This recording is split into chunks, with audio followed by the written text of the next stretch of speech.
Good evening. My name is Chris Lee. I work for the Solano County Water Agency, and I also represent the Solano Groundwater Sustainability Agency. I'd like to welcome everyone on behalf of the groundwater sustainability agencies that are working on the Solano Sub-Basin Groundwater Sustainability Plan. We are recording the meeting tonight, and we're going to dive into content in just a minute.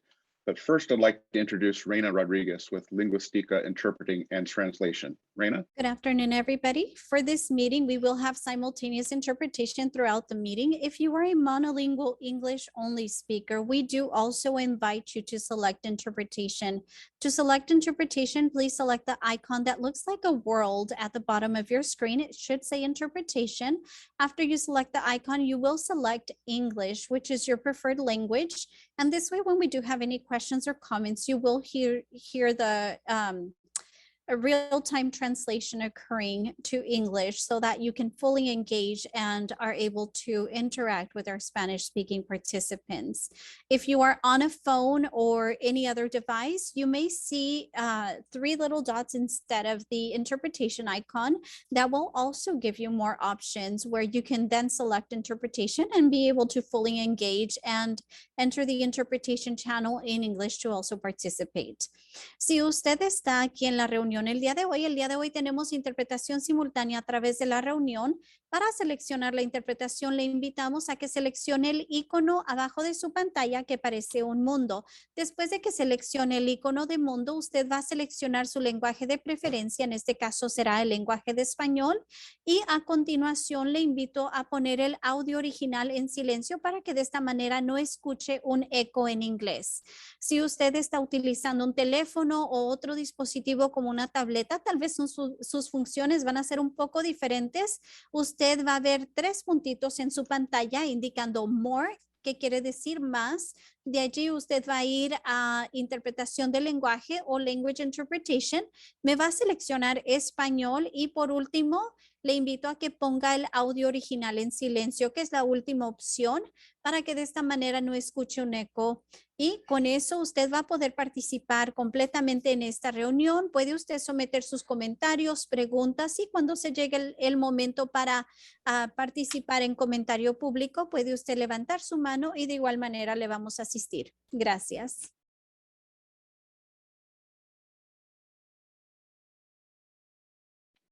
Okay, thank you, Reina. So I'm going to do a quick recap here. So hello and good evening again. My name is Chris Lee. I work for the Solano County Water Agency, and I also represent the Solano Groundwater Sustainability Agency. We'd like to welcome everyone on behalf of the groundwater sustainability agencies that are working on the Solano Sub-Basin Groundwater Sustainability Plan. We are recording the meeting tonight, and we're going to dive into content here real shortly, but I want to just make sure that we give you a little context on why we think this is an important meeting. First and foremost, we are required to develop and submit a GSP to the state, specifically the Department of Water Resources. But more importantly, it allows us to dictate how we will protect our groundwater at the local level, which is a vital resource for daily life in the Solano Sub-Basin, whether you are a grower or a rancher or rely on groundwater as your drinking water source. And equally important, we need all of you to understand what we are trying to do with this GSP. So we would really like to get you to review the plan and tell us if this is the right fit for our local sub-basin. Now, we do have a GSA staff with us tonight. You're going to be hearing from them shortly. We also have members from our technical team and more. And I'm going to be turning it over now to Ag Innovations, our facilitators tonight. We have Jen Fox, who's leading the way. Jen? Thanks, Chris. Thanks, Reina. And thanks to all of you for joining us.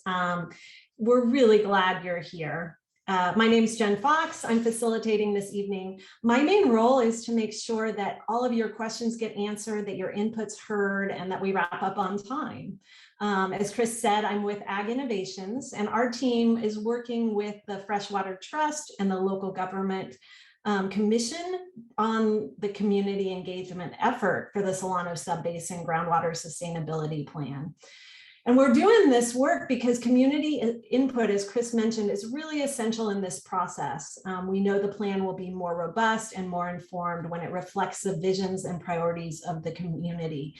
We're so glad you're here, and we're about to get a chance to meet you.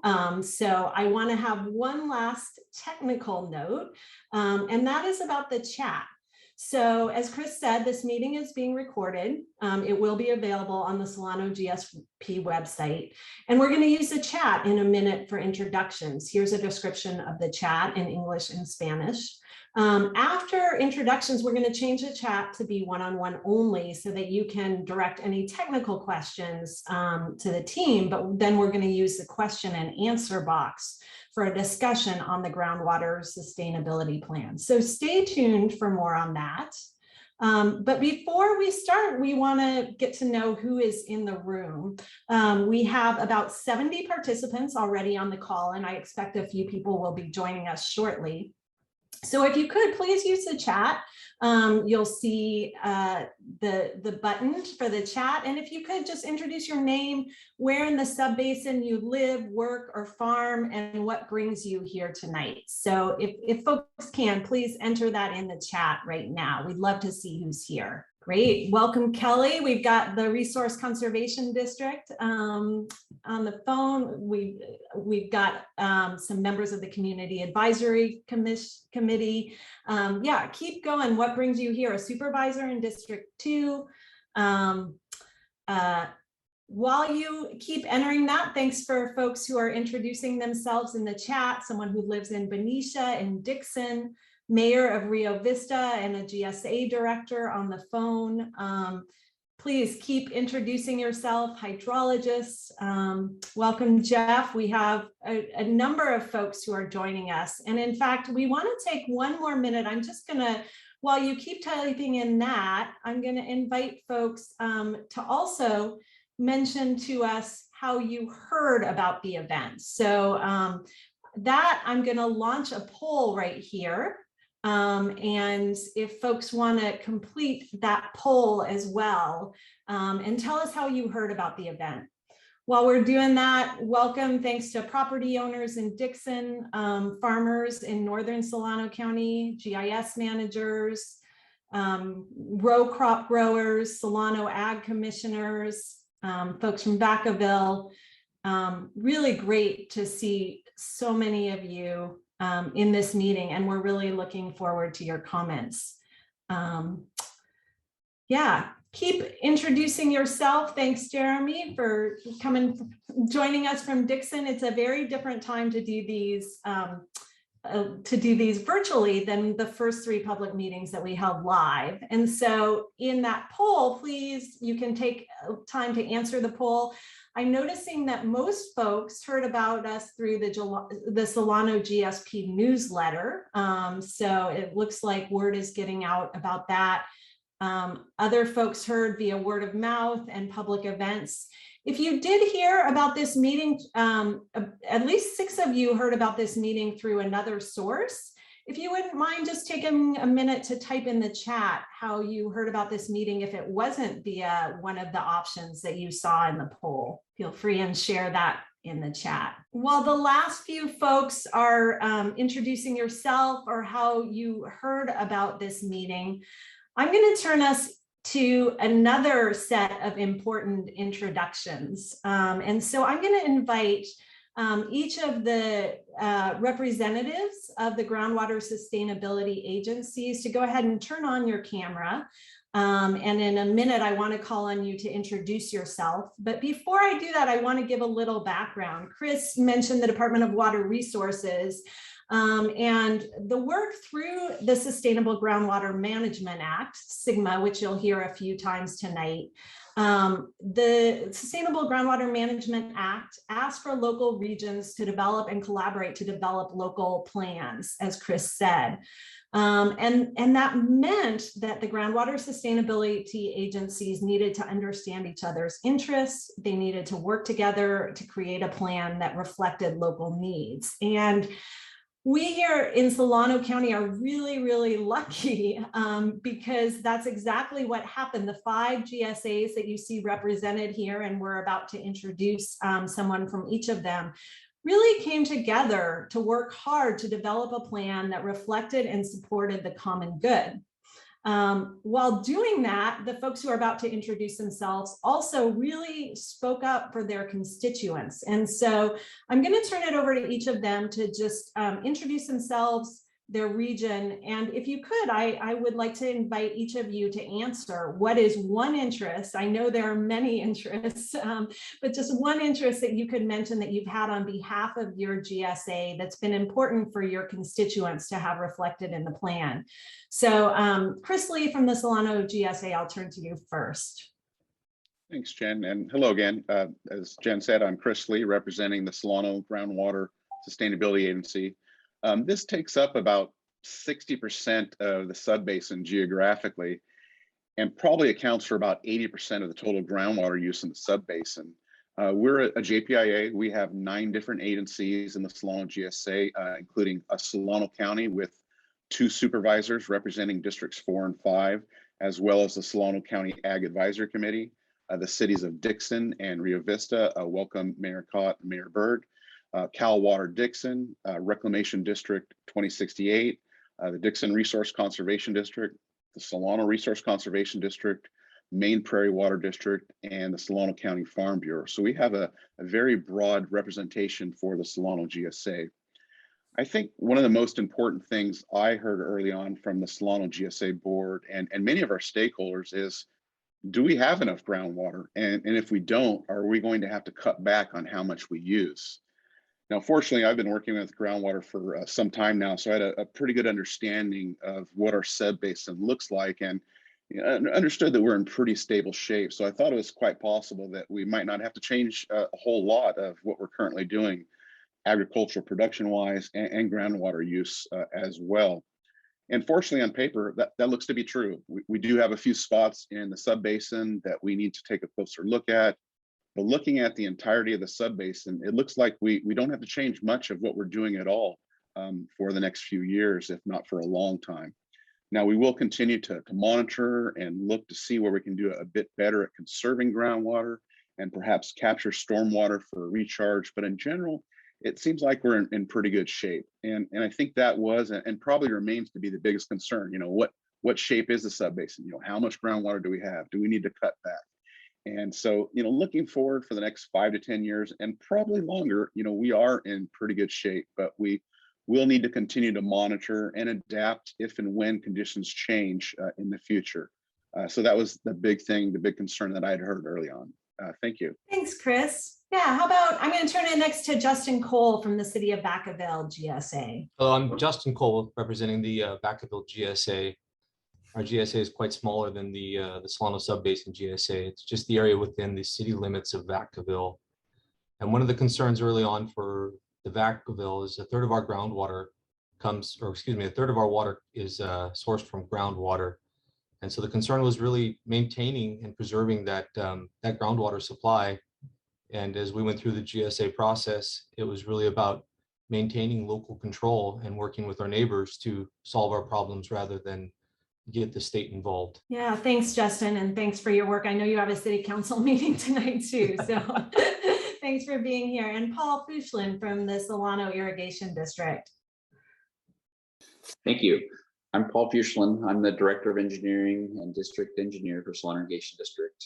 And we are the Solano Irrigation District Groundwater Sustainability Agency. And essentially, this encompasses all of SID's boundary that's located within the Sub-Basin, except for those areas that we overlap of the city limits of Dixon and Vacaville. And as the planning process proceeded, we wanted to ensure that we had the best data and modeling available for use in the groundwater sustainability plan. And through the work that David's engineering did for the ag demands and modeling work done by Ludorf and Scamanini, we believe we achieved that. And that really highlighted some interesting information in that the Solano Sub-Basin is mostly in balance because of the Solano project. The Solano project is Lake Berryessa, Monticello Dam. And everybody should really be thankful that our predecessors had the foresight and the tenacity to take those risks to construct the Monticello Dam, because without the Solano project, the county would not look like it does today, nor be as prosperous. As a result of the Solano project and the surface water delivered through SID, the majority of SID's growers do not pump groundwater. That makes groundwater available to the cities of Dixon and Vacaville, and then the ag folks to the north and east of SID, and also contributes to the sustainability of the Sub-Basin. And lastly, Imported surface water from the Solano project through SID also contributes to tens of thousands of acre feet of recharge to the aquifer each year, further contributing to the sustainability. So in conclusion, really without the Solano project, we would still be mining water like the rest of the state. Instead, we continue to enjoy the incredible reliability of water supply that we have here in Solano County. Yeah, thank you, Paul. I'm going to turn next to Chris Thomas, representing the Northern Delta GSA, the North Delta GSA. Thank you very much. Yes, I'm here representing the Northern Delta GSA. The NDGSA is a smaller agency that is a joint powers agency comprised of many distinct members. In the Solano, that is, our members are Ryer Island and Sutter Island. So the NDGSA has been most interested in ensuring the unique culture and perspectives of the Delta was properly represented throughout this process, as well as making sure that the individual groundwater use for residential purposes was properly taken into account throughout all of the modeling and monitoring effort. Thanks. Yeah, and I also see Linda Dorn from Sacramento County GSA. You can bring us home with the work in Sacramento County. Yeah, thanks, Jen. So Sacramento County GSA is primarily, it is located in the Delta. And the main concern that the constituents have voiced out in the Delta is over the cost of implementing the groundwater sustainability plan. So considering that the Delta uses a very minimal amount of groundwater in this sub-basin, and then also has a positive influence on the sub-basin with surface water, they want to make certain that any fees that will be established for implementing the GSP are fair and equitable. Great. Well, yeah, thank you for previewing a conversation that we'll probably have a little bit more towards the end of the meeting. And thank you all for your work together. You represent other staff and boards, but I want to just mention again, we wanted to take time so that everybody on this call could understand, you know, as we were seeing the names pop up in the introduction, you guys are all around the sub-basin, and there's different situations in each of those areas. So thanks to each of the GSA representatives for the work that you and the groundwater sustainability agencies have been doing to make sure that your constituents are represented and make sure that we could continue with this local plan. So with that in mind, I'm just going to spend another minute or two to talk about our goals for tonight. We want to do what we just did, which is acknowledge some of the collaborative work done in the Solano Sub-Basin. And then, as Chris said, the full draft groundwater sustainability plan is available for your review and comment. You've been receiving, those of you who have the newsletter have been receiving news about that. And tonight is an important chance to talk about your questions and concerns and ideas. And we'll also talk about input we've received so far and have a panel discussion about upcoming topics of interest. So that's what we've got on deck today. I'm going to mention we're also going to do another poll during the meeting and provide a survey. These things reflect the importance of your input, and we've got a lot to cover this evening. So in a minute, I'm going to turn it over to Chris to talk about this important moment. He's going to ground us in the sub-basin area and dynamics, and we'll talk about the plan development and what it includes. And then we're going to open it up for an interactive public input session on the Solano Sub-Basin groundwater sustainability plan. So Chris, I'm going to pass the baton back over to you, and here's a chance for folks to just hear a little bit more about the process, and then we'll talk about submitting questions. Yeah. All right, thank you, Jen. So good evening again. As Jen said, I'm going to give you a brief overview of the groundwater sustainability plan process to date, how we've gotten to where we are. And I do apologize, I'm going to go over some stuff that some of you have probably heard. Jen mentioned this at the onset, the Sustainable Groundwater Management Act. This was created back by the state legislature and signed into law by the governor in the fall of 2014. and it became effective January 1st of 2015, and it requires groundwater subbasins, which are medium, high, or critically overdrafted priority to create a GSP, or a groundwater sustainability plan. Our Solana Subbasin is a medium priority subbasin, and that is why we are developing this GSP. I'll be going over a lot of information in a short amount of time and skipping some details here and there, but we should have plenty of time for questions later during the discussion. And as I mentioned in my opening remarks, this plan is important for a number of reasons. And I believe we all have shared goals of preserving the stability of the subbasin to continue supporting the great local agricultural traditions while at the same time providing groundwater for the ecosystems that need it, as well as for those communities that rely on groundwater as a drinking water source. Lupe is going to be putting in the Solana GSP website information in the chat when she has time. And when you have time, please go check out our website. It's got a lot of great information. As Jen and I mentioned earlier, the full draft GSP has been posted. Please review that and send us comments. Next slide, please. So groundwater management and groundwater itself can be quite technical. It's not something most people think about on a daily basis. What we've tried to do is make a document that is a good read for most everyone. And each of these sections is really a summary of all the technical analysis behind the scenes. And for those of you that like to dig a bit deeper, we have all that data and all that analysis and several large appendices and technical memorandums. And it's a pretty deep dive. All those appendices, all that information, all that analysis adds up to over 6,000 pages. I'm not going to talk about all 6,000 pages, but I did want to highlight a few key elements of the GSP. Section 1, obviously, that's the introduction to the GSP. That's where we discuss such things as beneficial uses and users of groundwater and public participation, such as the meetings we're having tonight. Section 2 covers the plan area, where we discuss jurisdictional areas. We just heard about the different GSAs, their jurisdictional areas, and land use elements within the plan. Section 3 covers the basin setting, where we discuss geology of the subbasin and the hydrogeologic conceptual model, which talks about surface and groundwater conditions. Section 4 covers historical, current, and projected water supplies. Paul mentioned that a little bit earlier about the Solana project. It talks about our surface water supplies and our groundwater supplies. Section 5 covers the water budget, where we have the model results and what our groundwater conditions look like here locally.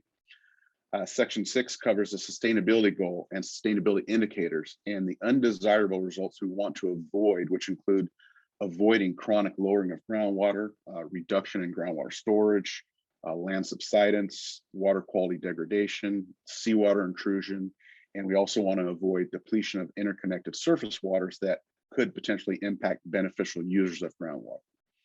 Section 6 covers the monitoring, our data management, and all the reporting we need to do. We have a pretty extensive monitoring network in place with our partner GSAs and other agencies, but there are a few areas we'd like to get more data on, and we are seeking volunteers to help us monitor their wells and get us a better picture of what's going on in some of those other parts of the subbasin. Section 8 covers the management actions and projects that we might contemplate in the near future. And then Section 9 covers plan implementation, how we put everything in motion. So here we have a map of the Solana Subbasin. It essentially covers the whole eastern half of Solano County, with a bit spilling into Yolo County and a bit more spilling into Sacramento County. As you just heard, we have the 5 largest GSAs working together. We're calling ourselves the Solano Collaborative. We have the City of Vacaville Gsa, the Solano Irrigation District GSA, the Solano GSA, which I represent, the Sacramento County Gsa, and the Northern Delta GSA.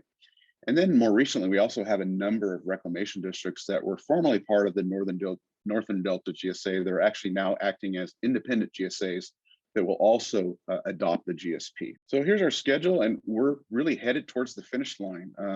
We're here tonight to hear and ask for your comments on the GSP. And after we get those comments and we address them and incorporate them into the draft GSP, we'll have a final GSP that we're going to hand off to all the GSAs that will adopt them at their December board and council meetings through public hearings.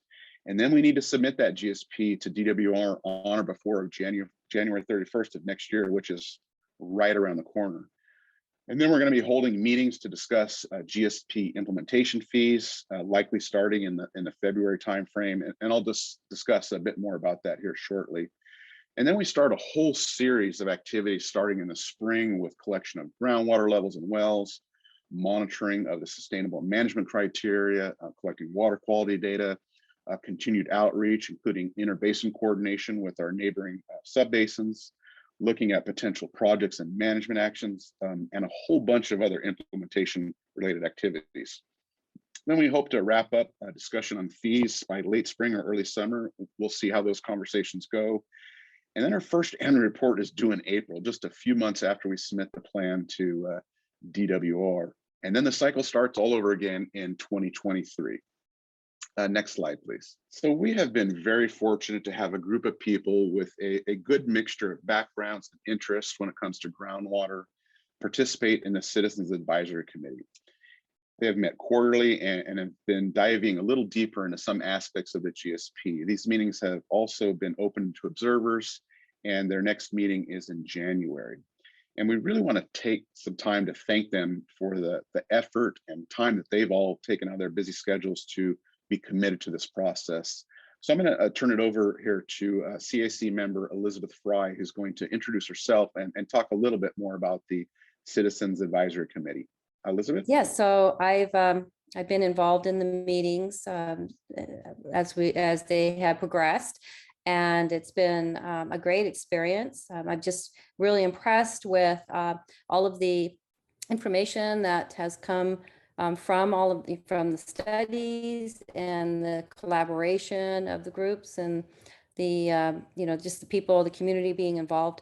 So it's been a great experience to be involved with this. I've learned more about groundwater than I ever wanted to know, but it's been a really good experience. And yeah, we've had a lot of collaboration, so a lot of good questions that have come out of it and answers.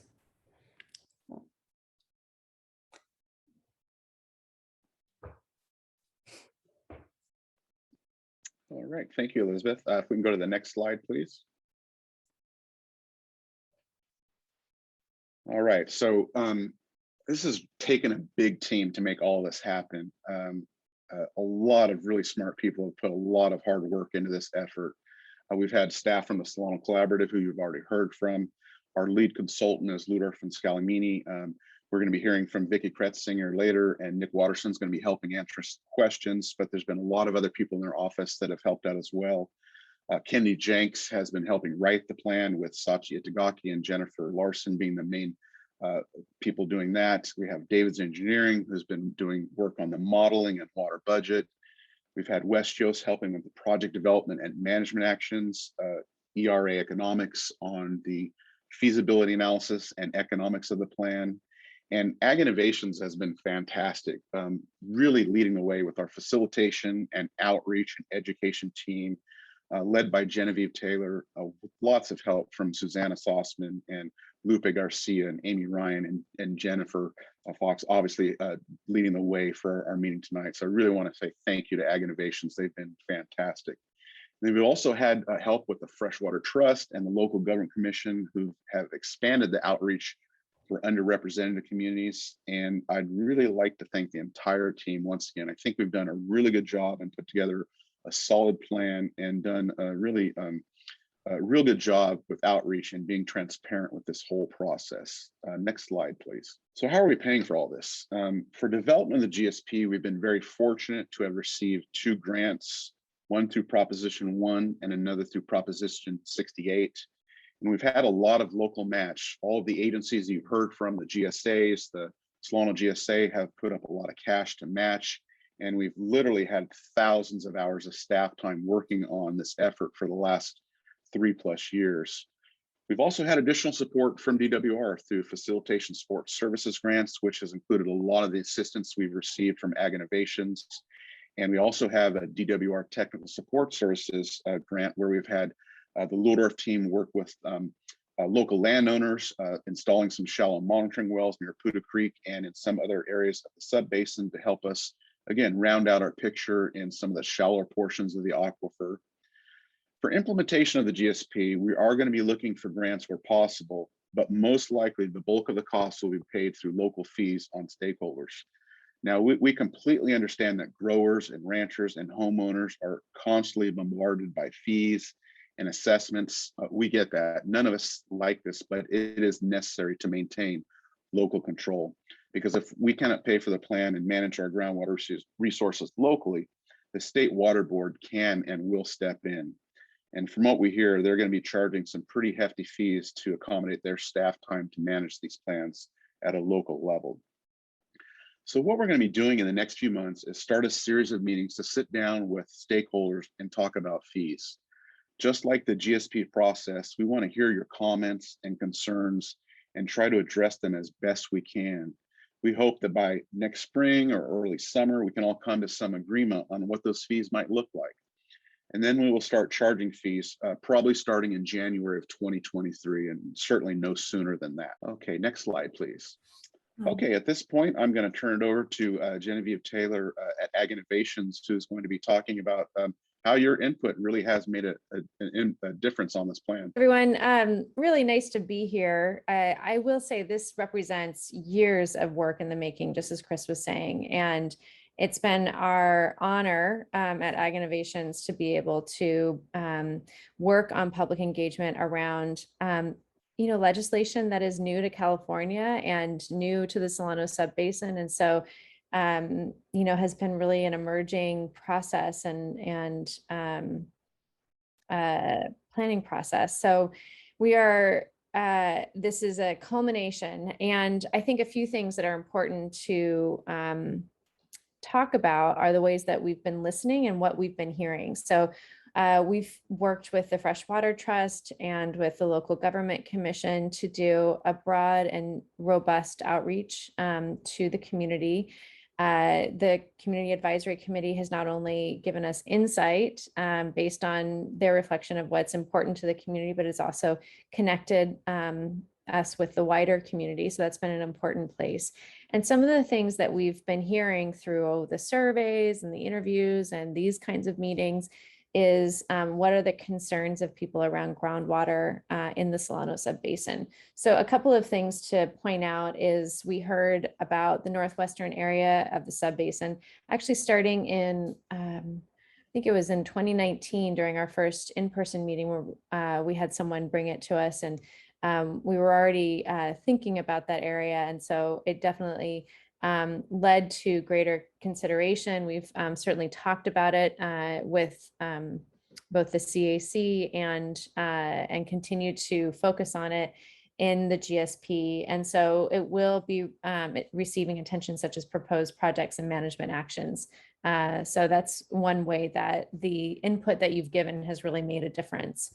Another thing that was very important to the public was drinking water quality. And what we heard is that water quality is a major priority. And so it's received great consideration in the groundwater sustainability plan. We also did extra outreach around it with the local government commission hosting a drinking water forum and working on additional groundwater education. And some of that is, I think, something that we can be really proud of.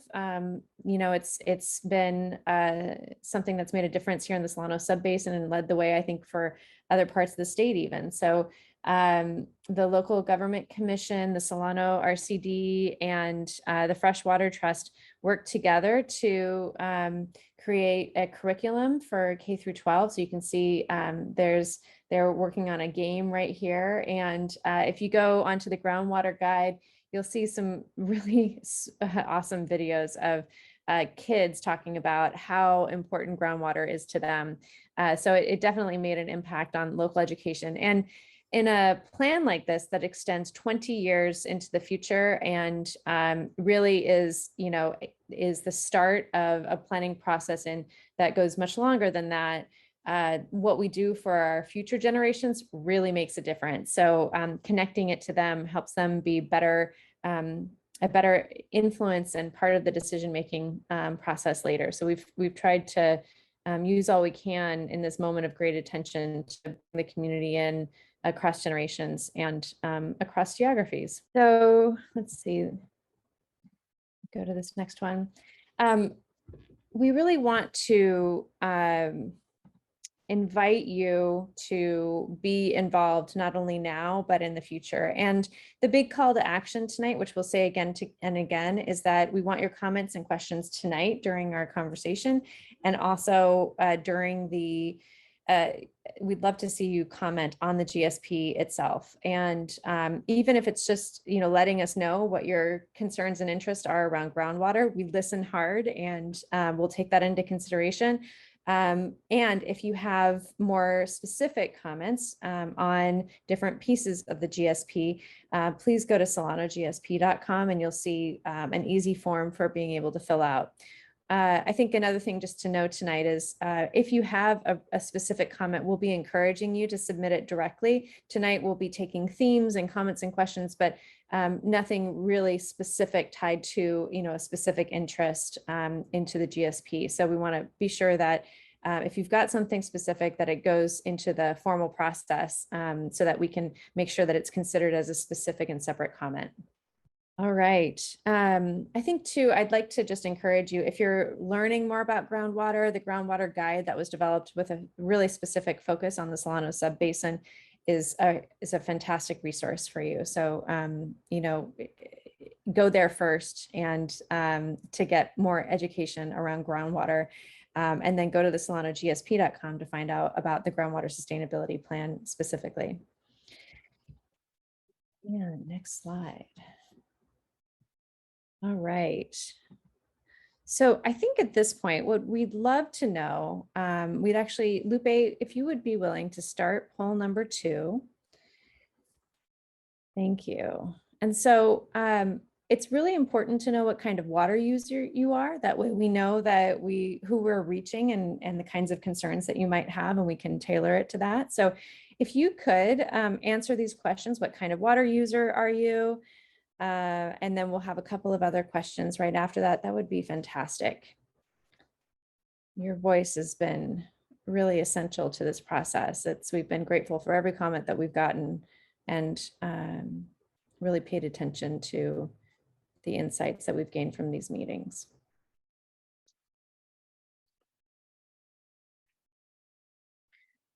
All right, so see, about half of the group has logged in, and maybe I'll just, I don't think I can share that poll. So it looks like about 60% use groundwater for drinking, eating, cooking, or bathing on a regular basis. You can choose up to 3 categories. So about 40% are ag groundwater users. About 45% are residential well owners. And then we have a number of city residents and surface water users, and a couple of municipal well operators and commercial groundwater users. That's really fantastic. I'll give it about 5 more seconds and then we'll go on to the next poll. All right, so we have, as I said, about 60%. So of the people who responded to this poll, a good portion of you are dependent on groundwater. And that's exactly the hope that we had, is that you would be here and be able to weigh in on this. So thank you for being here tonight. All right, so let's go to the next question. All right, so another question just to understand who's here with us tonight is, which of the following organizations do you represent, if any? Do you represent a public water system, a California Native American tribe? Are you an environmental representative or a local agency, local land use planners? So it's interesting. If you scroll down, you can see a state, regional, or federal agency or groundwater managing agency, none of the above. So the SGMA regulations actually, they ask us how to identify how different beneficial uses or users are being sought out in the groundwater sustainability plan. And so these 2 sets of questions are a summary of all the different kinds of users and uses that we are hoping to reach through our outreach process around the groundwater sustainability plan. So it's really helpful to know that you're here tonight. I'll give it a couple more seconds. Looks like there's still a couple of people coming in. Great. select the 3 that apply best to you. All right.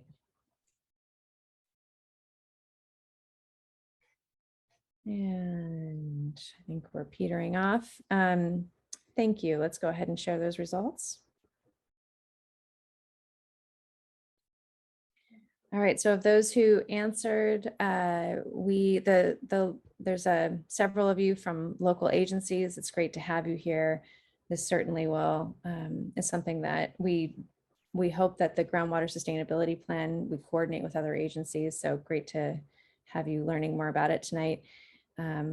And I would also say, you know, we have seen some of these members who are not listed here at other meetings. So we have had great conversations with tribal representatives, both in the Community Advisory Committee, where we have a couple of participants that are there.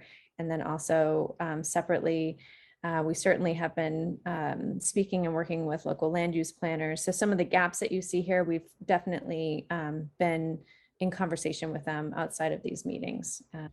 Yeah, so we're going to be heading into a public input conversation. And again, I would just say we're very curious about any comments that you might be submitting on the GSP. It helps us to be able to respond quickly and thoroughly to those comments, to have a sense of where people's questions are. So I saw some questions already in the Q&A chat. That's fantastic, really helpful to have your questions there. And if you want to offer other ideas, you're welcome to offer it there. Again, if there's anything specific, we'll encourage you to go to solanogsp.com, but it's great to have your insight in there. And then at the end of tonight, we'll be putting a survey out that we'll hopefully spend a little time on together, that will have about a minute, or that will ask you what kind of comments you're thinking about putting in, so that we have a bit of a heads up if you have a sense of what you're going to be interested in.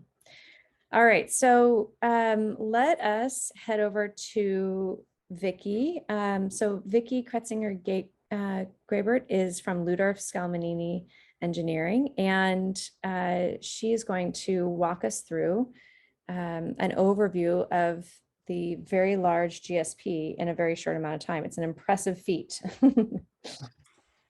Thank you, Genevieve, and good evening, everyone. Welcome.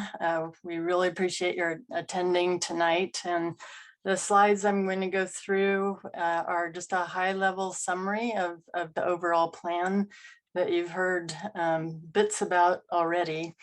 The Solano Sub-Basin is the area that Chris already introduced you to, and we're pleased that the Solano Collaborative has worked extremely well together. That's the group that you met at the beginning of the evening. And they have worked together to develop one groundwater sustainability plan for the entire sub-basin. During the past couple of years, the individual draft groundwater sustainability plan sections have been prepared, and they've been reviewed by a whole host of folks, including the Solano Collaborative and the Groundwater Sustainability Agencies and the Community Advisory Committee, and then posted for your review for the public.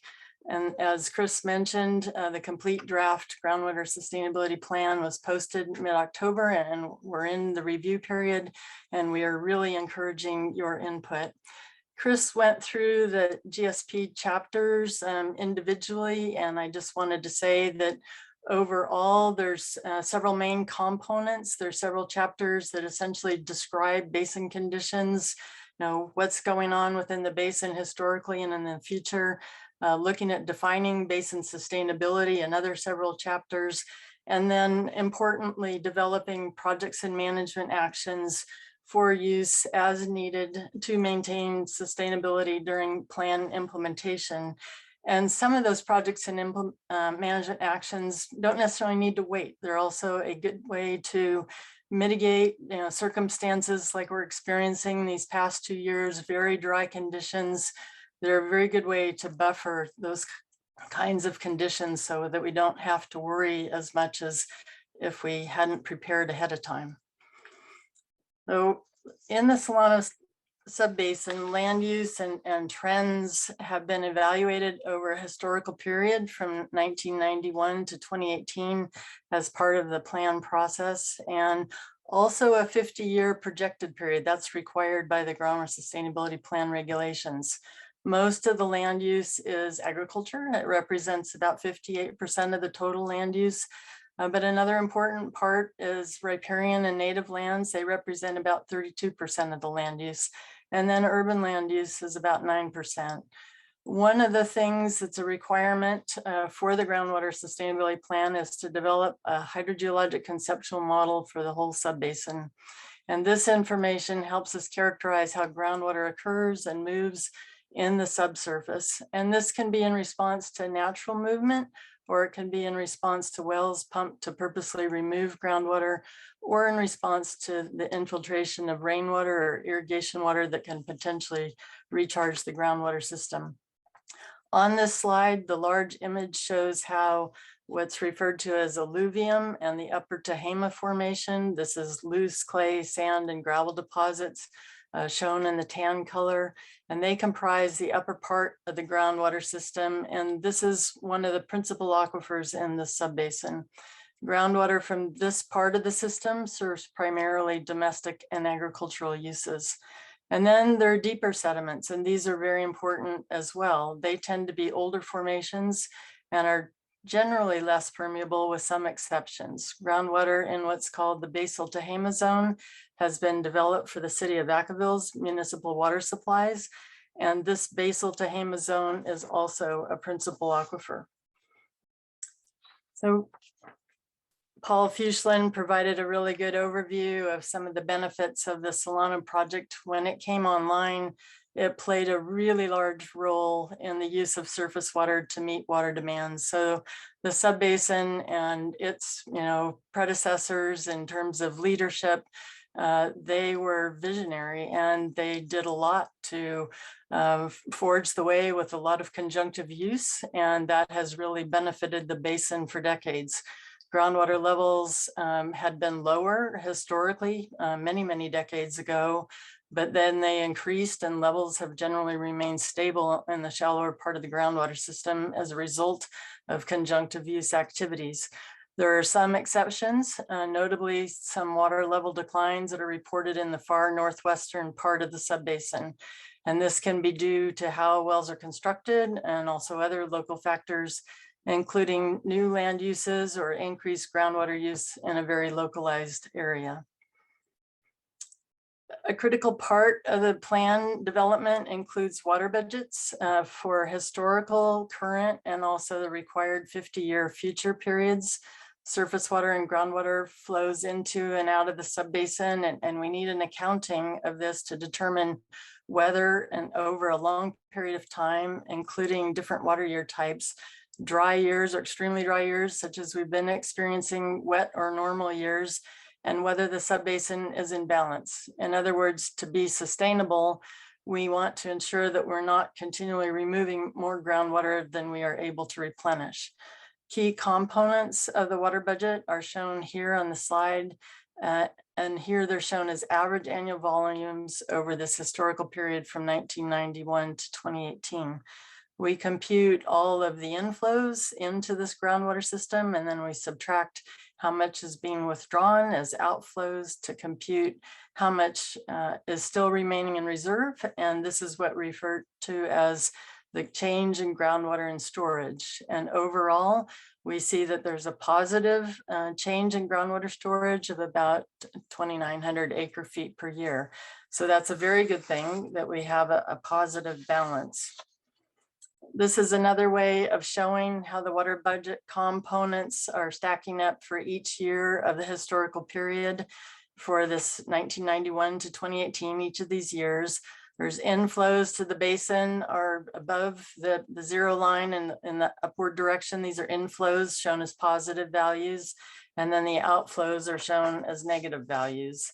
And overall, we see year-to-year comparability of these inflows and outflows, with some variations occurring during wetter years and drier years. And then the dashed line that you see across The slide shows what we refer to as a cumulative change in groundwater storage, what's happening year to year and how it's changing, which at the end of the historical period, we're seeing a positive change in storage. In other words, overall inflows are greater than outflows, and we see a positive change or an increase in groundwater storage. And that's a good thing for a basin that's generally in balance. We do note that in drier years, it can be a reduction in groundwater storage. So we look for these overall long-term trends. On a sub-basin wide scale, we can also look at how groundwater levels are trending to understand potential changes in conditions. And this slide across the whole sub-basin is comparing the difference between groundwater levels in the spring of 1988 to the spring of 2018. Over this 30-year period, we see that much of the sub-basin has shown little change or even some increases in groundwater levels, where it's the light tan to the purple color. There is an area, however, particularly in the northwestern portion of the sub-basin, as Genevieve mentioned, that this is showing a decrease in groundwater levels, not a large decrease in levels, but it is one that has gotten our attention, and we appreciate all of the public input, that has helped us expand the conversation about this area. It's an area that we'll also circle back on later in the presentation to discuss potential projects or management actions that may be implemented to ensure conditions don't turn into what's called undesirable results in this area.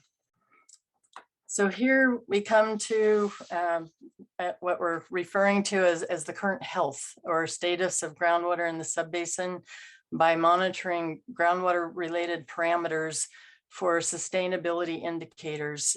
These are defined in SIGMA as 6 indicators, including groundwater levels, groundwater storage, groundwater quality, the interconnectivity of surface water with groundwater, land subsidence, and overall, we're wanting to track the status of conditions. There's one other indicator that I just overlooked mentioning. There's no coastal freshwater seawater interface in this subbasin. So seawater intrusion is another sustainability indicator that the GSP regulations ask the subbasins to look at to the extent that it's pertinent.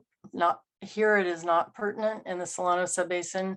We capture some interest in groundwater quality related to delta conditions under the umbrella of groundwater quality.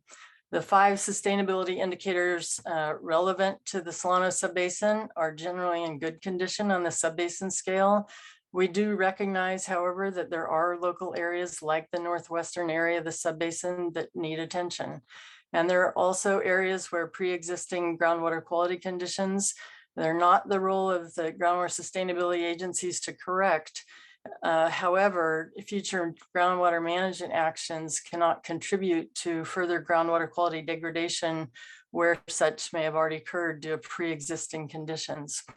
There are future monitoring throughout the subbasin, has been mentioned earlier tonight, and this will further inform understanding of groundwater conditions and inform future groundwater management actions. So SIGMA, that's a good start of acronyms, the Sustainable Groundwater Management Act.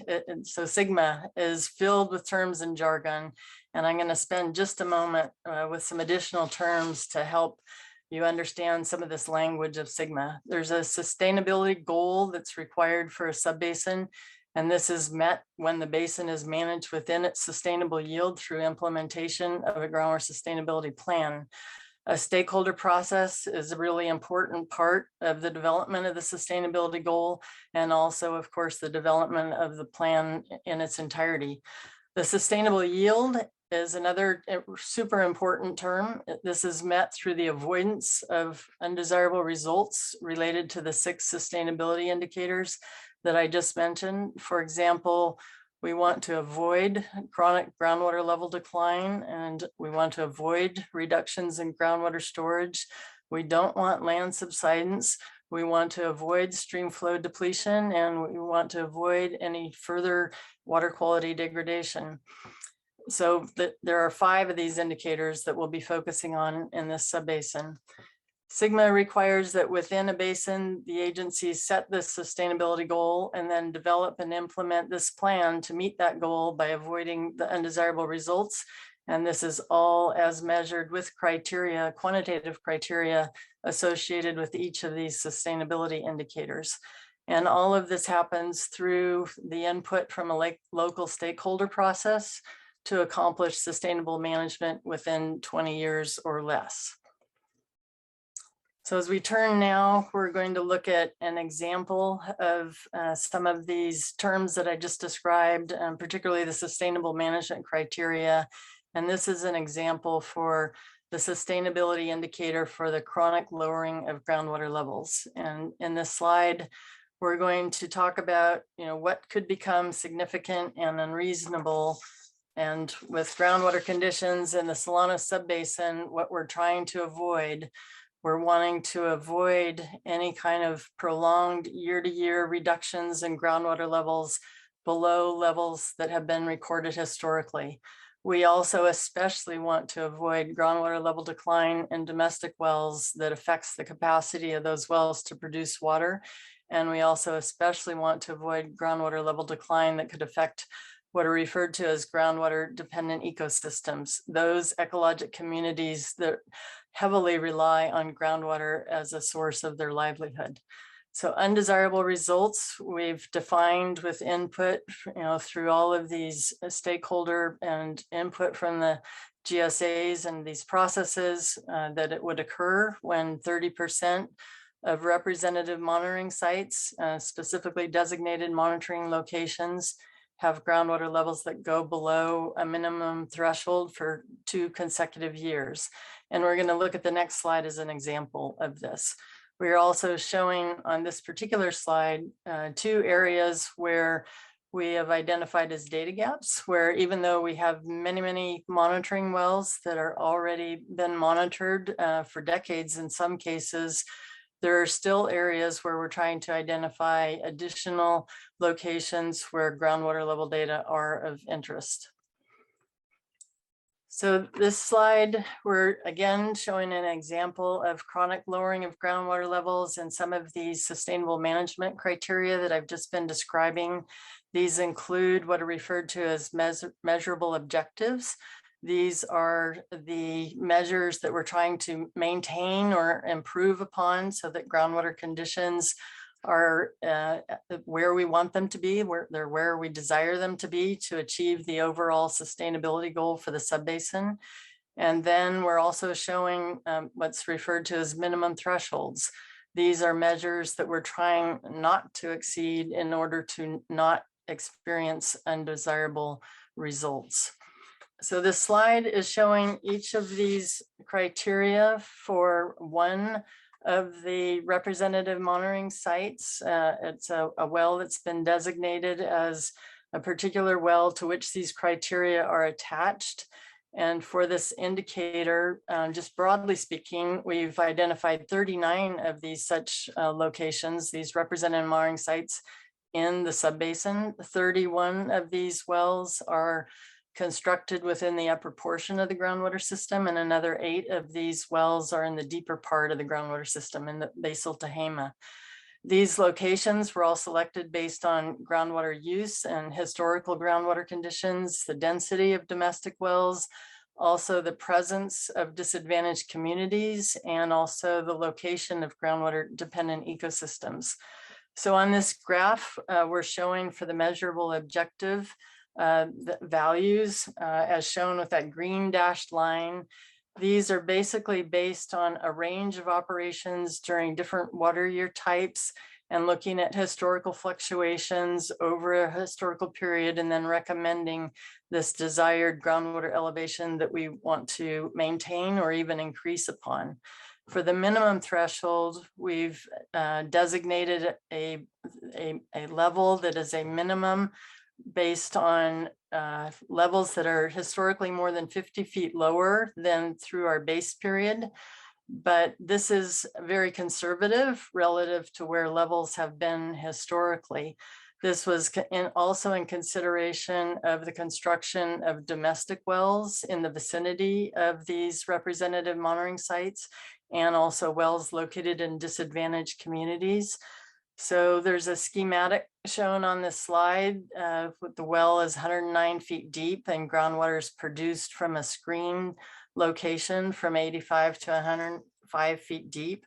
But the minimum threshold at this site is located more than 60 feet above the top of the screen of this particular well. So this means that this minimum threshold is very protective of domestic wells and other production wells, including disadvantaged community wells, based on the analysis of known well depths in the vicinity of each of these representative monitoring sites.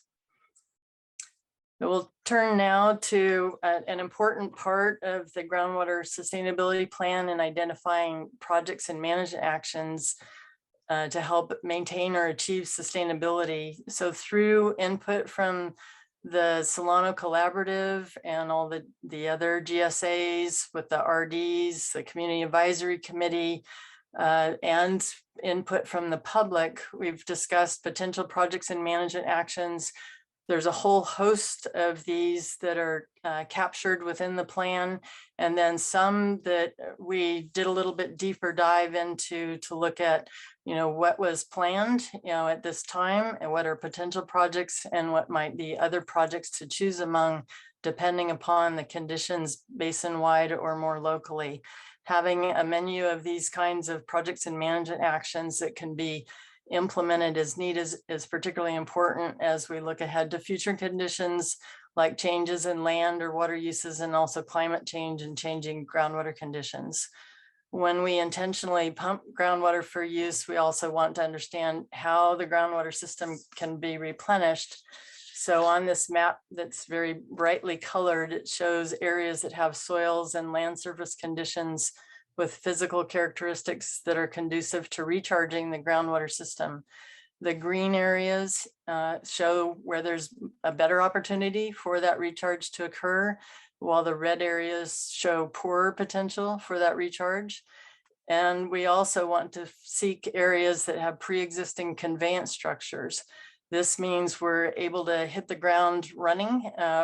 We have projects in mind, and we have identified where conveyance structures are all ready to tee up to actually begin to implement these as needed. So we can readily capture and move surplus stormwater onto lands that are suitable for recharge.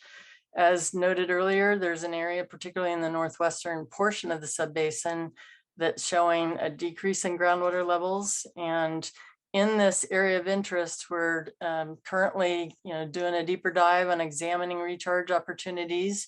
We have seen that it has excellent recharge potential, and we've identified where there may be the opportunity for capturing storm flows or flood flows and using those intentionally for recharge purposes. One example is surplus flows from creeks, not including Puda Creek, but other creeks and tributaries that may have surplus flows during wet years that could be captured and retained on the lands. And we turn also broadly to other examples of potential projects. These are all about augmenting replenishment of the groundwater system.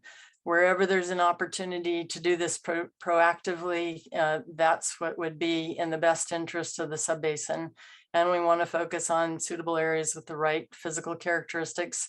But we also are very much needing to consider local landowner concerns. There's been some outreach conducted by the Dixon Resources Conservation District, and along with the Freshwater Trust and other team partners, interviewing landowners about some of the concerns, but also about their interests. And we're wanting to know, what additional information landowners, need to know in order to take advantage of these opportunities for replenishing the groundwater system.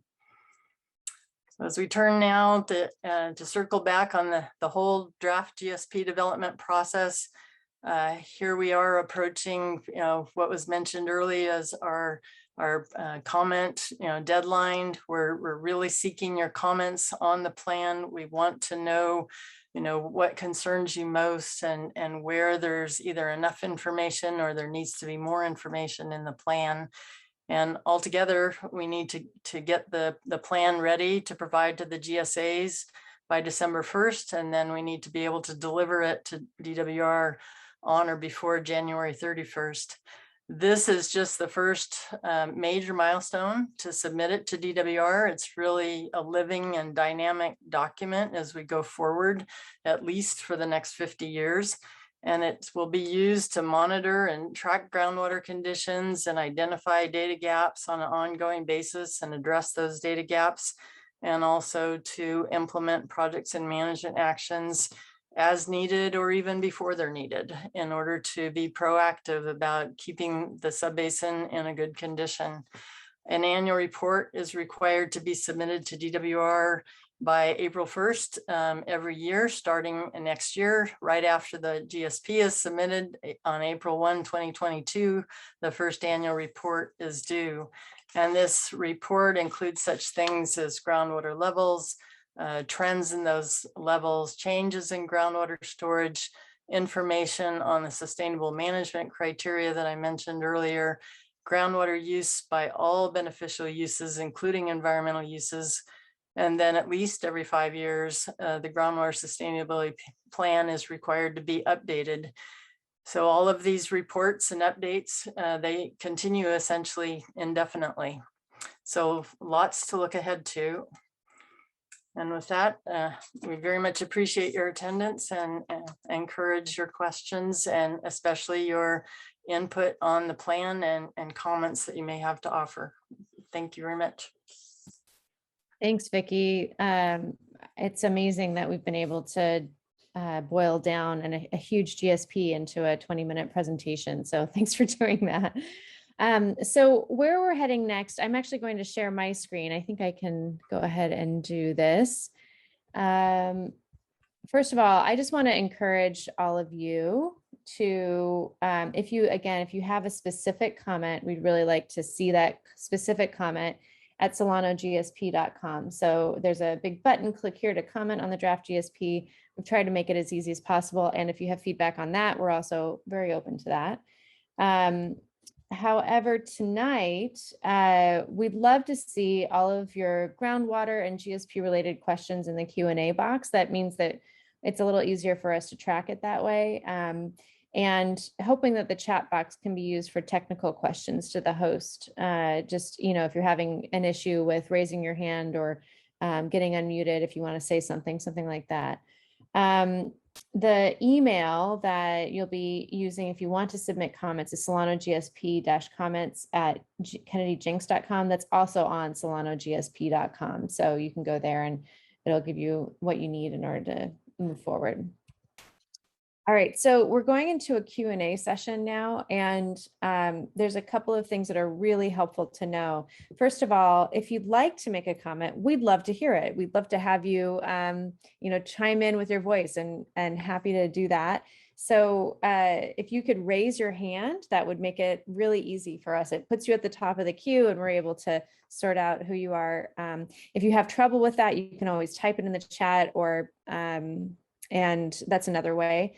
The other thing is if you're calling in via phone, and I think there's a couple of people who are calling in, you can press *9 to raise your hand. So again, *9, and you can raise your hand. Great, I'm seeing some hand raising going. That's terrific. So we are going to ask a few questions that are in the chat box, and then we'll open it up to community. So give people a couple of minutes to raise their hands and get in the queue. So I think the first thing, I'm going to go ahead and stop sharing, and Vicki and Chris, I think it would be good for Chris, you to turn your camera on, because you'll be helping to answer some questions.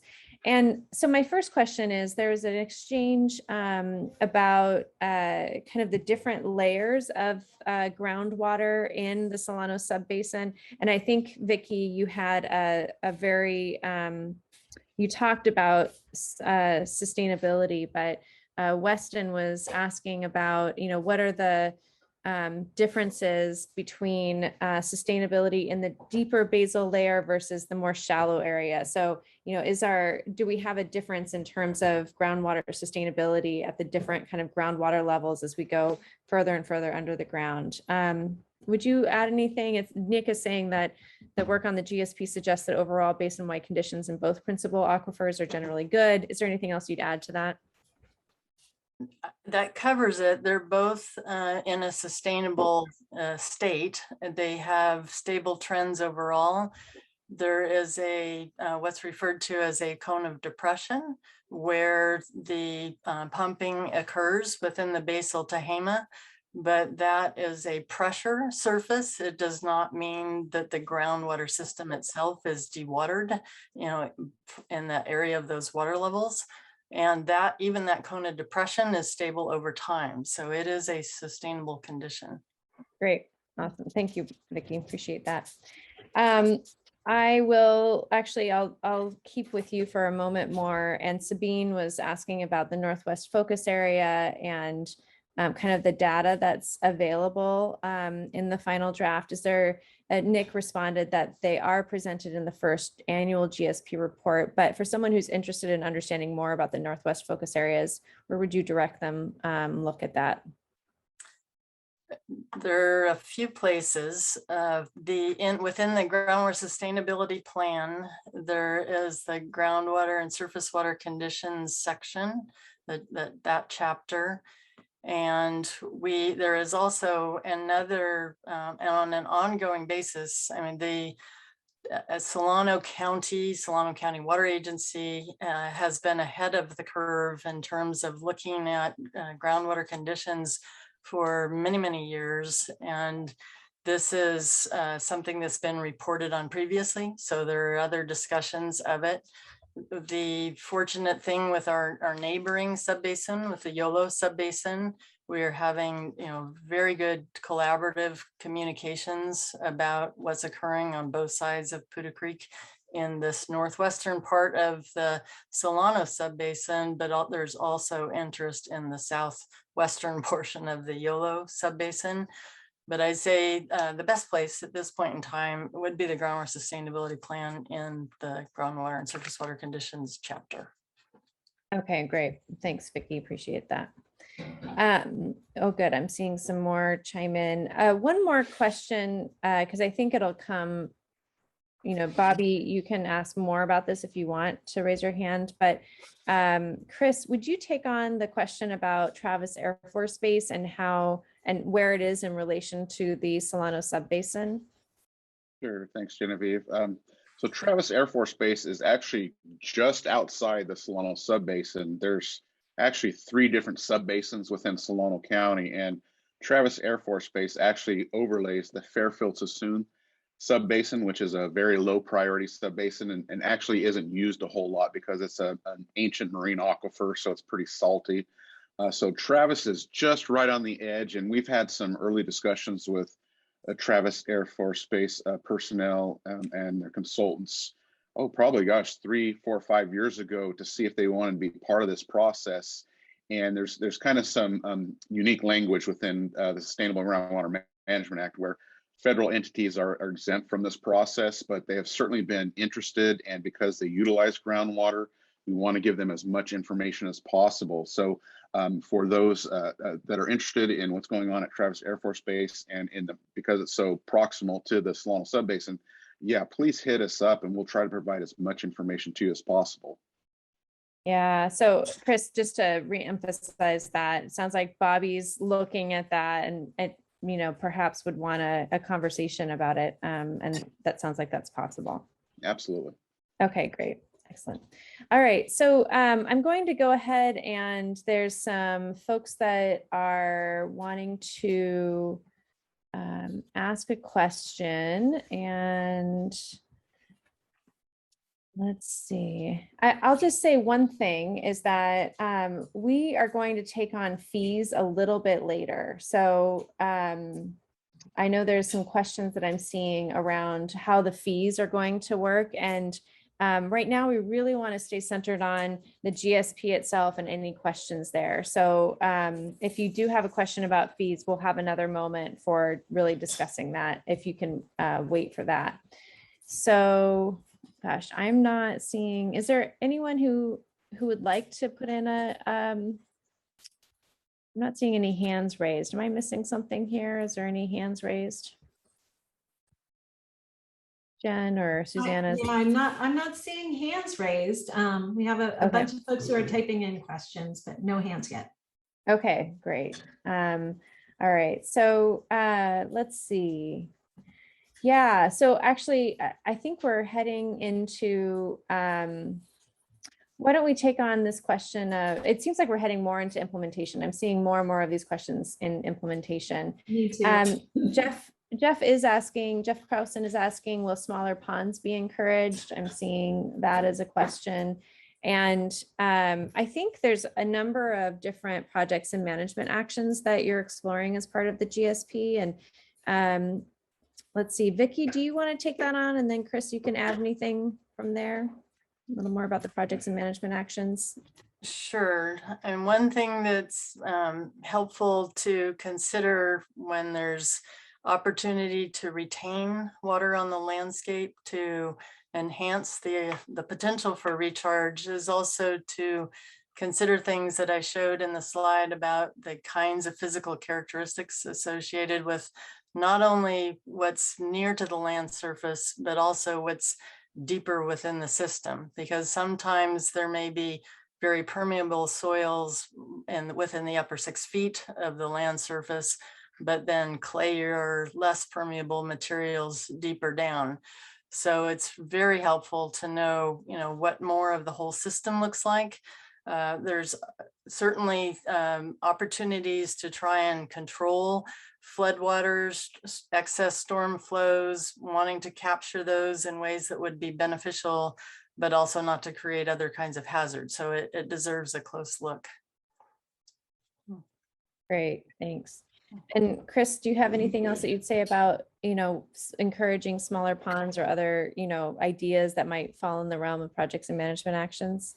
Sure, absolutely. So when we had a virtual town hall in August, we asked this question to stakeholders: would you be interested in participating in some of these volunteer efforts? And we did hear back from a number of you, and we'll continue to ask that question for any that might be interested in doing something on their properties, where appropriate, depending on as Vicki said, the soil they have and the type of crops they grow and whatnot. We definitely want to hear from you to see if there are things that we can do to help you on your property or help the sub-basin as a whole, whether it be a project or a management action in the near future or sometime next year. So definitely get back to us and we will talk to you and see if there's something that we can work out. Great, awesome. Thanks, Chris.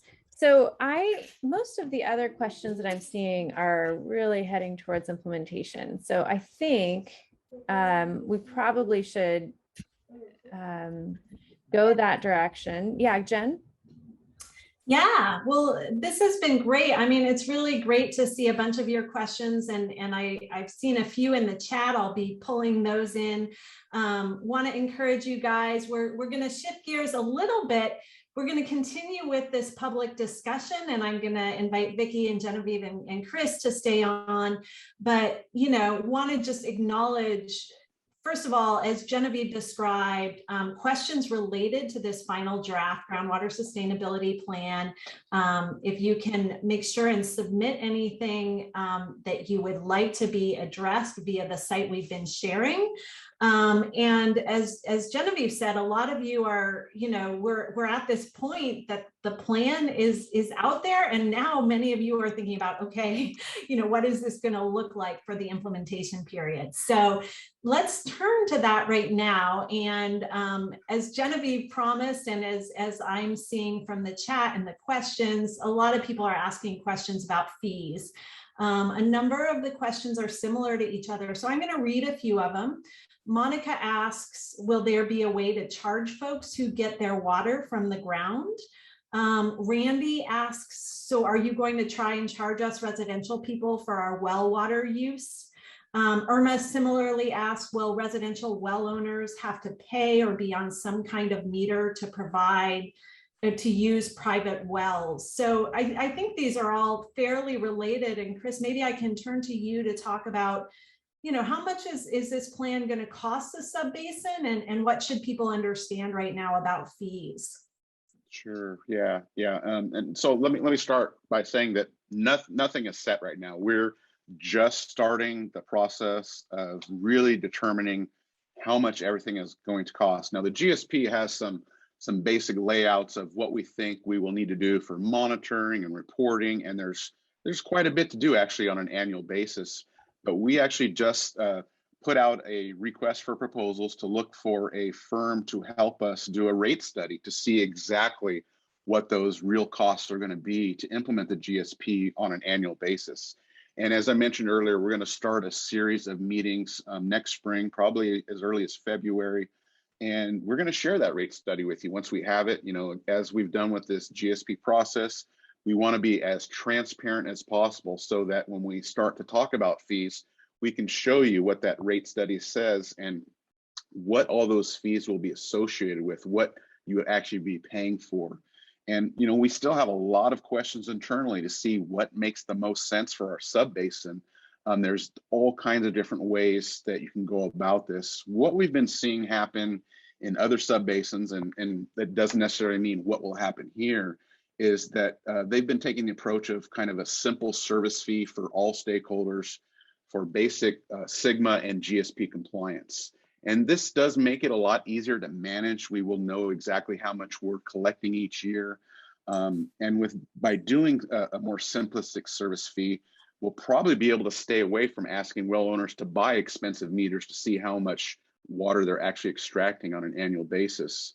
But we want to hear all your concerns, all the issues, and we've seen some of them in the Q&A tonight. And I know that we'll hear a lot more during the public meetings that are going to happen. And then as we get a little further in that process and have some understanding and maybe get some consensus amongst all the stakeholders, we'll have public hearings and go through a Proposition 218 process to actually implement those fees. And we have to get that information to the county and get that on the tax roll. And Sacramento County will have to do the same. Now, we're hoping that the rate study we do here for the Solano portion of the sub-basin will also be applicable for the Sacramento portion as well. So we'll be consistent and cut down on costs. But I just want to reiterate that nothing is set in stone. This is going to be a separate process, just as we've done for the GSP, with a lot of stakeholder input, a lot of ability to have your voices, your concerns, your questions brought to us so that we can help craft something that makes the most sense for the sub-basin. Great. Yeah, thanks, Chris. I think a question related to that is Ron is typing that he's concerned about the prospect of bureaucracy of GSAs growing, and he wonders how you will be managing costs. The GSAs will be managing costs, and if it will be managed to reduce over time. I'm assuming that means if costs will reduce over time. It's possible. Yeah, it's something that we explored early on in this process, was to see if we could develop a single groundwater sustainability agency for the entire sub-basin. And there were some challenges associated with that. As you see, we've got 5 large GSAs and a number of smaller GSAs, and we have cross-county boundaries. So it didn't quite work out where we could develop a single GSA for this single GSP. But that doesn't mean we can't go towards that in the future if that's what our GSAs want to do, because that would potentially cut down on costs and less meetings. And so that's certainly something that we'd be looking at to minimize all those meetings and duplicated efforts. And we'll be looking at that towards the implementation aspect of the GSP. Mm-hmm. Yeah, and one more related question. Jeff asks, can you access federal funds to cover costs, Build Back Better funds? Maybe you could talk about other sources of funding and things that I know that you're looking at. Yeah, there's obviously we just had a large amount of money being funded. Some of it's coming to California. We're talking billions of dollars for water infrastructure. That may go to specific projects. There's obviously a lot of money for roads. And we're looking at things for groundwater projects and management actions it's generally a different pot of money, and we will be going after for grant funding if it's available for those projects and for management actions. For implementing the actual GSP, the funding there is quite limited, and that's why we have to look at local fees to pay for those costs. And again, we'll be talking about that in much more depth as we get these meetings going, but we'll be looking at all sources of funding. So if there are federal dollars that we can leverage for our local funds and for state funds to help pay for the costs of this GSP, we will certainly look at that very closely. Thanks. Great. Yeah, really helpful. And I want to encourage people to keep on typing questions into the question and answer. It's really, this is a great time for us to be able to, be in the same virtual room with each other and to learn more. And maybe I'll turn to Vicki. I know there are some folks who are wondering what people are asking. You mentioned, Vicki, somebody looked at a slide and they were asking, what happens before we hit undesirable results? And is there a way to know and anticipate that? And what happens if the sub-basin anywhere comes to undesirable results? Can you talk a little bit more about how that would work? Sure. So as we were describing, all of the monitoring is in place for each sustainability indicator, different kinds of monitoring, and that's set up on a regular schedule.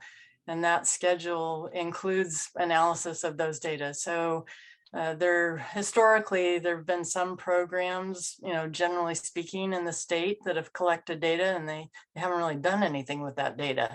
It gets archived and it tends to accumulate. Sigma has kind of turned those kinds of things on its head, where this requires active analysis and tracking of trends.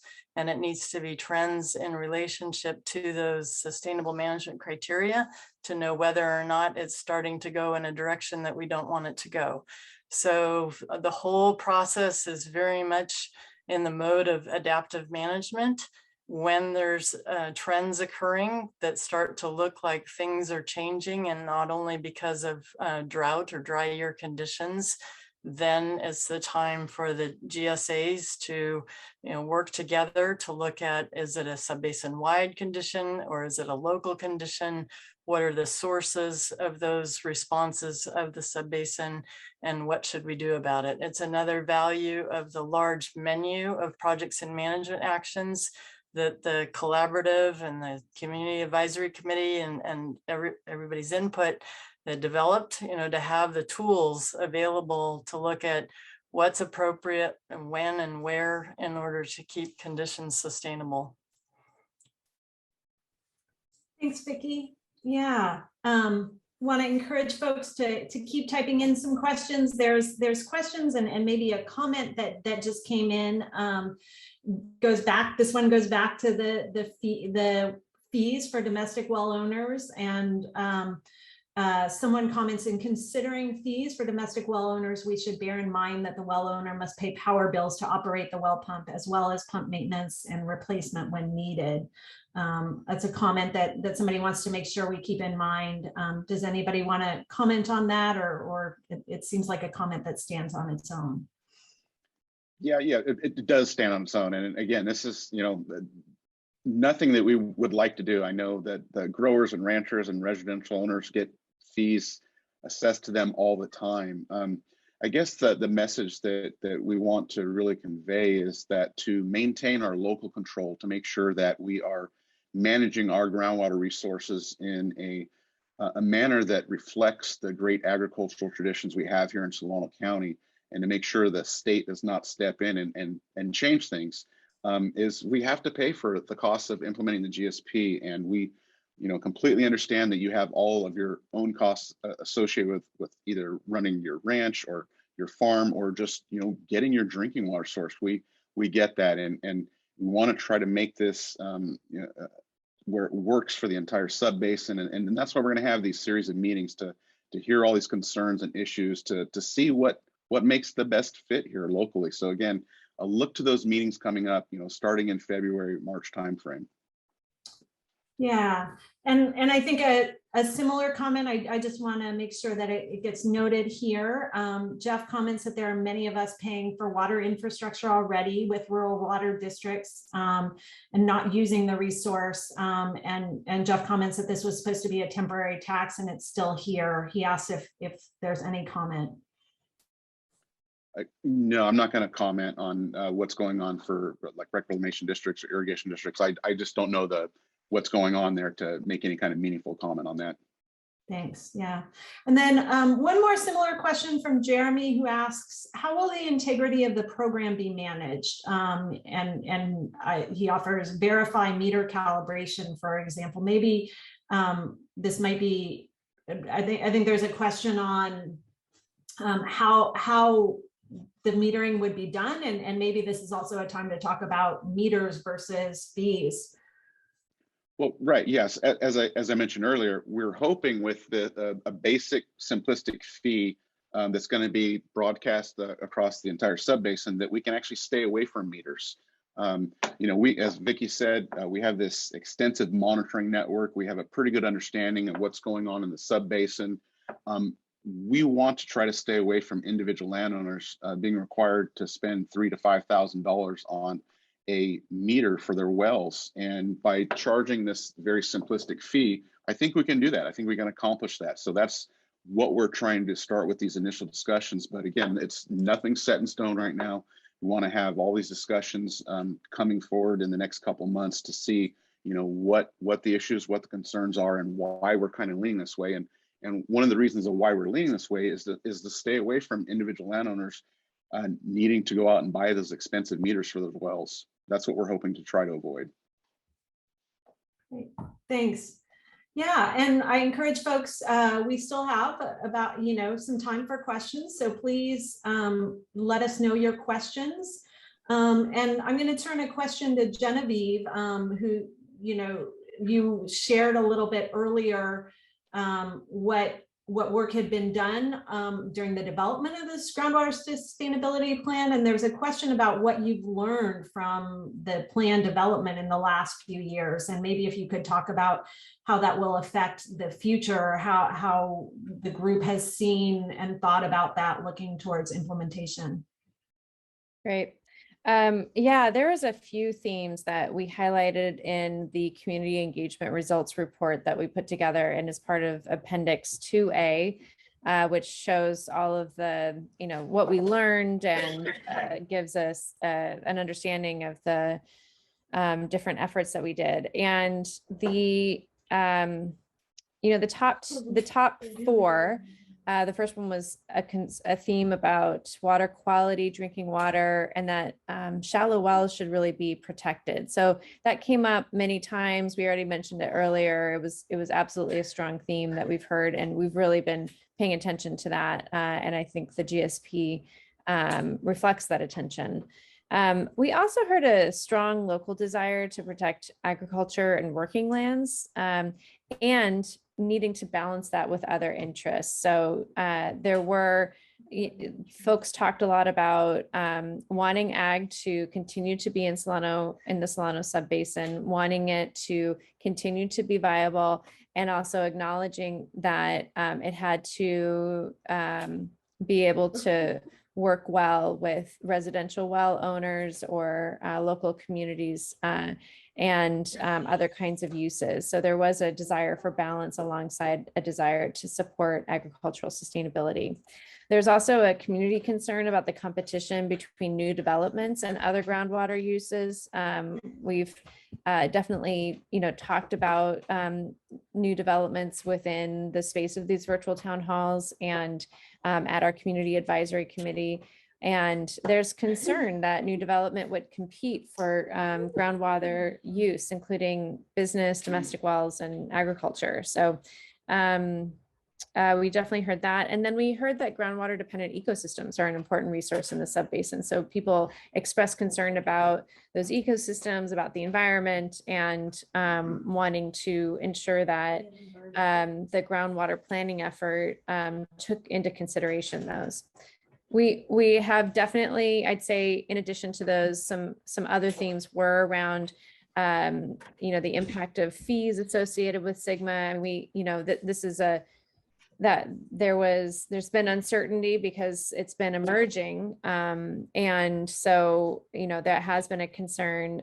There was also a concern about metering associated with Sigma. And so those were well meters. And, you know, that definitely, those two concerns, I think there's different ways to approach that. And we will be talking about that in our public engagement meetings around the trade-offs between, you know, a metering path versus a fee path. And I think you know, Chris, it seems like you've settled on fees as being the kind of the path that actually spreads the impact across you know, in sort of the smallest way across the most people, so that there's not big expenses that are really detrimental to those who might own wells. Is that the right way to put it? If, you know, would you add anything there?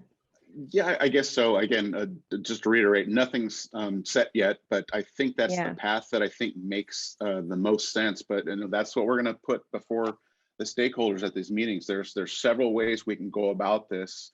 But that seems to, lessen the fees for just about everyone, versus if you had to require installed meters, there's that expense, and then there would have to be an associated fee for how much groundwater you extracted. So it changes the dynamics of how you go about setting those fees dramatically, and the costs probably go up dramatically as well if you start going down that path. So those are absolutely things that we want to share with all stakeholders from when it's appropriate, when we start having those meetings, that there are definitely alternatives and options that we can go to, and we want to hear what makes the most sense for most stakeholders, and that's what we're going to end up with. You know, what makes sense for the sub-basin, what the stakeholders want to go towards, again, to maintain our local control, to make sure the state water board doesn't come in and charge a whole lot more. Yeah, I think we heard a lot about, you know, various things that will lead to the choices that need to be made. And as we know, in these kinds of efforts, it's a balancing act to weigh how you move forward with all of them. We also heard a lot about interbasin coordination and the need for that. And we have, just to re-emphasize, we have been working with other sub-basins to the extent that that's needed, really, to coordinate around planning purposes. And, you know, those relationships will be ongoing into the future. Yeah, and I think one last thing that I would probably say is that, or maybe two things, recharge is definitely of interest based on the last virtual town hall, but also I think people are very interested in the idea of doing recharge. And there's a desire to also protect tribal resources. That's been something that we've heard in some of our conversations and meetings. So those kinds of themes are all a part of how we design meetings, how we you know, ensure that we're bringing the topics to the community that it's most concerned about, and how we continue to think about their connection to the actual groundwater sustainability planning process. Yeah, great, thanks. There's a question here, I'm not sure who to direct it to, but Jeff asked, will smaller ponds be encouraged? Well, you know, I think we took that one on in relationship to the projects and management actions earlier. So yeah, there's a lot of different recharge ideas that would be encouraged. And Chris, I can't quite remember exactly what your response was. Is there anything else that you'd add to that? No, I think Vicki covered it quite well. It's really going to be dependent on the parcel in question and where it lies within the sub-basin, the recharge capability of that particular area. And then, you know, we'll look what makes the most sense for a project or management action for those areas. And if a landowner wants to do something there, then we can certainly look into what is appropriate. Thanks. And there's a couple questions that are coming back to the question of funding. One question is about funding for the GSAs, and the question asks who watches over whether the money spent is efficient. And another person asks if you can give an example of the State Water Board charging more to monitor groundwater, and that same person asks if those costs would be spread statewide. Let's see. There's several things there. I'll start with the end, and we'll go back to the first question because I think I missed that part. So we're in the infancy of all of this implementation right now. So we're only hearing anecdotal things on what the State Water Board may or may not charge, and it's quite different depending on each sub-basin. There's, as Vicki mentioned, they're all different. They're different conditions. It's hard to compare Solano to say Kamehameha Valley, where they're charging their residents $300 an acre foot they extract. We're not going to be anywhere near that. We're going to be more towards a cup of coffee. So it's quite a bit of apples and oranges type thing. And so it's really hard to expand on that. We don't really know what the State Water Board is going to do, but they will only be a temporary fix. So even if a local sub-basin cannot be managed and the State Water Board has to step in, they're going to do so at their level of effort, and the locals are still going to have to eventually figure out the process. So, it's kind of a something we just don't want to go down that pathway. So no, we don't have real numbers at this point other than what we've heard anecdotally, what the state would potentially charge for. And so what was the first question? I'm sorry, Jen. This first question was who watches over how the money is spent at the sure. Yeah, no, that's a very fair question. So, we're going to have the annual reports that are going to be talking about what's going on as far as the monitoring and all the aspects of looking at the sustainability indicators and all of those things. But, all of these GSAs are public agencies. So there's definite accounting of where the funding is spent. And as I said earlier on, we'll be having this rate study that will show what the appropriate costs are for all these implementation actions.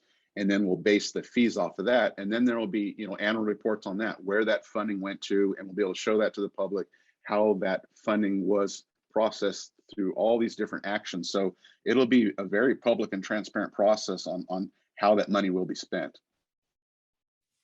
Thanks. Yeah. And as long as we're talking about the annual reports, Vicki, there's a question about the annual reports that are due each year and what people should look for in that related to the sustainability of the basin, the sub-basin, and other groundwater features. Yeah, there are a handful of things that are required annually, including groundwater levels and trends, and a computation of the change in groundwater storage to know what goes on year to year. These reports are also on for the water year preceding that April 1, 2022 and ongoing date. It also requires an accounting of all water use in the sub-basin, including the use by environmental users, so for the ecologic communities. Then looking at sustainable management criteria and how that relates to what's tracked in the way of these monitoring parameters. And then on the 5-year report, that's another look ahead, at least on a 5-year basis. That's a more comprehensive, a deeper dive. So that would be looking more broadly and comprehensively at sub-basin conditions, how have things gone. And one thing I forgot to mention about the annual reports, another key piece of the annual reports is an update on plan implementation. So has there been a need to implement any projects or management actions, or what else is occurring as part of the plan implementation process? So there are a lot of things that require monitoring, tracking, and reporting, but all with the objective of maintaining sustainability. Great, thanks. Well, I want to ask a question for each of you on the panel, and that's, again, looking forward. There's a lot of questions up still, but wondering if you might just touch on what you're keeping, what you're going to keep your eye on in the coming years. And Vicki, maybe we can start with you related to the hydrology. Well, one thing is we know that we were required with DWR and the GSP regulations to do a look ahead for 50 years. And it's presumably with the best available data, but it's really hard to look that far out. So we all know that we're in a very dynamic kind of hydrologic patterns, you know, what we've been experiencing last year, this year, the climate models that DWR provided for groundwater sustainability plan development, even those are probably out of date as we speak and as we use that information. So we will be looking ahead, you know, to, you know, what are other newer, better data and how can things, you know, continually improve, you know, our estimates of, you know, what is occurring and how is the system, the groundwater system, responding to natural or human imposed stresses, you know, upon that system, and how can we make sure it stays in balance? Thanks. Yeah. Chris, what about for you? Yeah, I guess striking the balance, you know, maintaining the great agricultural traditions we have here, while maintaining the groundwater resources for those communities that rely on groundwater as their only drinking water source, and maintaining those ecosystems that rely on groundwater for their needs for the endemic species, plants and animals and whatnot. And, you know, I think we've done a pretty good job of making that balance happen so far. And so just to maintain that, to continue that on for generations and generations to come. Thanks. Yeah, and I just want to open it up one more time to the room. We've seen a number of questions come in. This is a last chance if anybody wants to raise your hand and offer a comment or a question. Also, any I think we've done them in the question answer. In a minute, we are going to turn to a feedback form, but if anybody else has a question they want to type in. And Genevieve, I didn't get a chance to ask you, you mentioned a little bit what you've seen looking backward. What do you see for the Solano Sub-Basin in the coming couple of years? Yeah. Our goal over the last 3 years was to have a process to facilitate a stakeholder engagement process that was robust and transparent, and that use this as an opportunity for all of us to get more educated about how groundwater works so that we can make better and better decisions. We can make good decisions now and keep making good decisions as we go in the future. And I think we accomplished that. And I also think we have more to go. I'd love to see us continue to reach out into communities that are harder to find, and you know, to continue to dig deeper and build on the relationships that we've made over the last few years. So you know, Solano Sub-Basin in this area is it's such a special place of agriculture and communities that are connected to them. And the more that I feel like this work that we do connects the community together, it helps us understand all together what the interests and needs are, and that that not only improves the groundwater planning and implementation that is the responsibility of the GSP, but also improves how the community works. So that's our deepest hope, is that this process actually builds the kind of relationships and understanding that will continue to make this community, you know, resilient and solutions, you know, really getting the right kind of solutions for it to be successful in its future and in its present. Yeah. I mean, as you say that, I'm thinking back to the introductions that each of the GSA representatives talked about, and the different dynamics that are at play even within this sub-basin, and the chance that this call, you know, we've had 60 people stay together on an evening, on a Tuesday evening, and we really want to thank you all And as Genevieve just said, it's a chance for the community to work together. And it's a chance to have these discussions. So I'm going to go ahead and share my screen. As Genevieve mentioned earlier, we want to really get a chance to hear who still wants to, who has comments on the GSP. We're going to, in a minute, we'll put back up the link to give comments, and I'll turn it over for a few closing remarks. But before we do that, I'm going to ask my colleague Lupe to put a link in the chat for a form both in English and also a form in Spanish. And it's a survey, and the survey asks if you're going to comment on the GSP. It asks for feedback on this meeting. It asks for you to share things, any additional thoughts that you had. It asks for what you would like to keep in touch with going forward and how you would like to keep in touch. So I want to encourage, I'm going to actually, while I'm sharing this screen, I'm going to ask folks to go ahead. That link is in the chat. And while you're here right now, I want to invite you to open it, and while it's fresh, to give us that feedback. What is top of mind for you today? There's a few open-ended questions, and we really do value your feedback on the form. I had asked each of the panelists to talk about the coming few years, but the Sustainable Groundwater Management Act implementation timeline is for the next 40 years to bring our basins here in California into balance. And so please be thinking forward and share your feedback. It's really helpful to have your participation in these surveys, and they will really help inform the GSAs. So click on the link in the chat, fill out the survey. And in a minute, I'm going to pass it over to Chris for some closing comments about ways to stay engaged. But before I do that, I want to thank the Community Advisory Committee. Elizabeth Fry is just one representative, and she spoke on how that group has been giving input and been involved, and for your input on behalf of beneficial user groups. And those meetings are public. Chris will show that in a minute, some ways to stay engaged.